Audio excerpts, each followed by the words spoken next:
Okay, this video is for you all that are wanting to know how to like create a candy holder for your kids for Easter or Christmas or whatever the case is. And so I'm going to use a rabbit. And this first video, I'm going to show you how to do it the most simplistic way. The next video, I'm going to show you how to make your own rabbit, because there's people out there that go absolutely apeshit nuts whenever you use their little silhouette of a rabbit. So, and nobody would be able to tell anyway, but here's a rabbit that we want to use off the internet. That's one I'm going to show you how to use later. But this one here, I'm going to right mouse click and I'm going to simply hit copy image. And this works with CorelDRAW, Inkscape. Inkscape's a free program. If you don't have it, you need to get it. Right mouse click and paste or control V. There's my rabbit. Now this is program's called Lightburn. It costs $80. It works fantastic for CO2 lasers. So if you're using RDWorks and all that stuff, you're really messing up right now. You need to use this program. It's called Lightburn and it costs $80. So this video should last about 8 to 10 minutes. And so what I'm going to do right now is I'm going to right mouse click on this rabbit. And I'm going to come down here and I'm going to trace him. So I hit trace. And of course, you have these in all programs, but in Lightburn, it's so simple. I hit OK, pull the rabbit off, and delete him. Now, contrary to popular belief, everybody, according to RDWorks and all these Chinese laser companies, use red to do cuts and use like blue to raster. Well, in Lightburn, you can use any color to cut. And right now, it's set to cut. It's at a very high speed, but it'll cut. So if I go here to look at preview, you'll see it will cut this rabbit right out. So I need to turn this on where you can see it. And now that's what would cut out. So this would be a solid piece of wood right here. So that would be your back piece. Now what we need to do is create layers where it stacks up so it can be hollow on the inside. Pretty simple. So first thing I'm going to do is I'm going to flip this rabbit. For some reason, I just don't like the way he's facing right now. So I'm going to click him. And I'm just going to flip him by clicking a flip button, and they're all the same in all programs. Then I'm going to look at the size of my rabbit. I normally work in millimeters, but this rabbit right now is 3 inches. I want to make him about 7 inches. So, or in reality, you'd probably make him about 12. But make sure the padlock's clicked, and then you can just come right in here and type 7 and hit enter. And now the rabbit's 7 inches, ready to go. And so I click on the rabbit, and now I need to start creating the layers. And I don't want to get to the name part yet. So the first thing I'm going to do is cut that part of the rabbit out. Now I'm going to come here and do the contour tool. In CorelDRAW, they have a contour tool, and in Inkscape, I can't remember where it's at, but I'm sure they got it.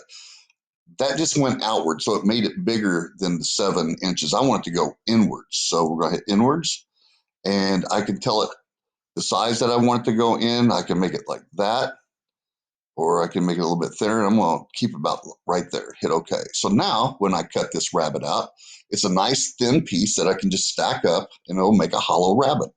That simple. Now what I want to do is put my child's name in there. So I'm going to come up here to the, over here to the text tool and just type my daughter's name, Amanda. Of course, you can choose whatever font you want. So I'm going to change this font to something else. Something simple. I really like script fonts. I just think they have a lot better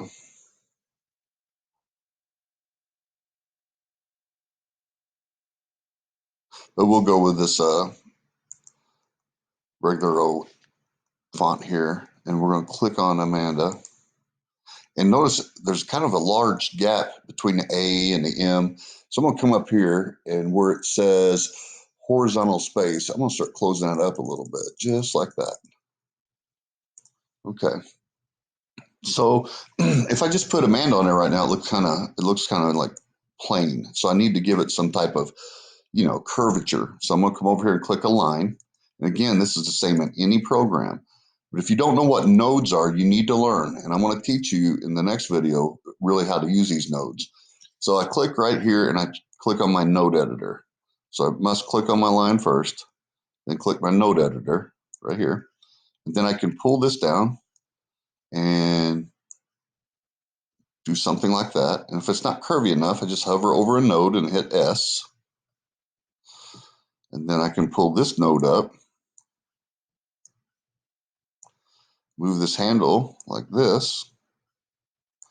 Now I simply click and hold my control key down, click both Amanda and the line, right mouse click, and I want to apply path to text. In other programs, it might be apply text to path. So again, I don't like the curvature of that. I'm gonna click off of it. I'm gonna click back on the node editor, and I'm gonna try to change this up a little bit. Something like that. Now watch what happens if I delete my line. If I hit delete and my line goes away, Amanda goes back to where it was. So what I want to do before I delete that line, I want to turn Amanda into a path or an object in other programs. Now I delete my line and Amanda is ready to be inserted. But if you notice, it's ungrouped. So I want to group that up, right mouse click, group, and I want to pull that over here and I want it to be attached to the wood. Well, first I'm going to resize it where it's almost touching it.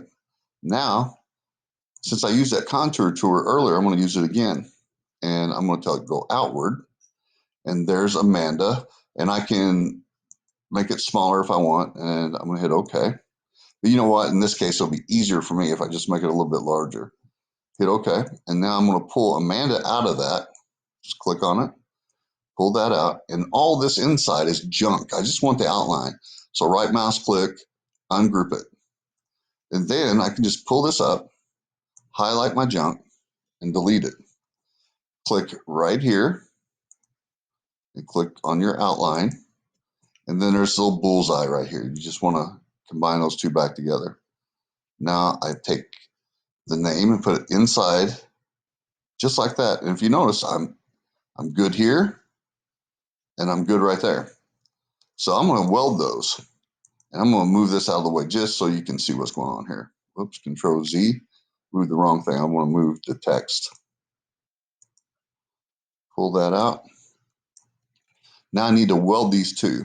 And this can be confusing at times. So sometimes if you go to weld, like right now, watch what happens when I weld this. Weld, it didn't work. Control Z, try the next one. And that's the key. Keep trying things. But what I really want to do is I want to make these two together, these two lines going around the rabbit. So I'm going to group those together. Now I'm going to click on the outline of Amanda, and then I'm going to click the rabbit, and I'm going to click weld. Still didn't work, so Control Z, go down to the next one. And it did work that time.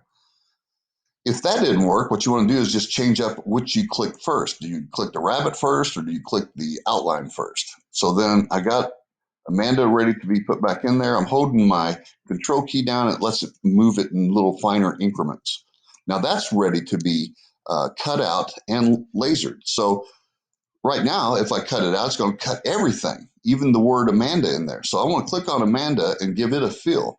Again, most of you are used to red being a cut line. Well, I'm going to make it a fill. So I just click it and come here and tell it to fill. And then you can adjust your speeds right here, or you can just double click on it. So if I want to do a fill, I just double click on it. And here's my speed. Speed of 200 is good. Power is 12 on my laser. That's good.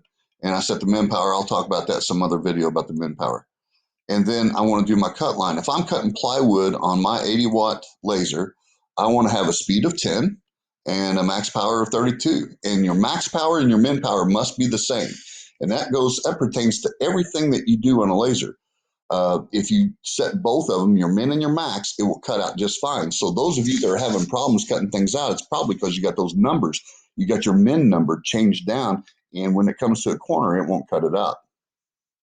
Hit OK. Now you stack all these up, and one of those pieces that you cut out would have been acrylic, and it would be one of your top layers, and you're finished. Hope that helped you out. Now, if I can just figure out how to turn this video off. Have a good day.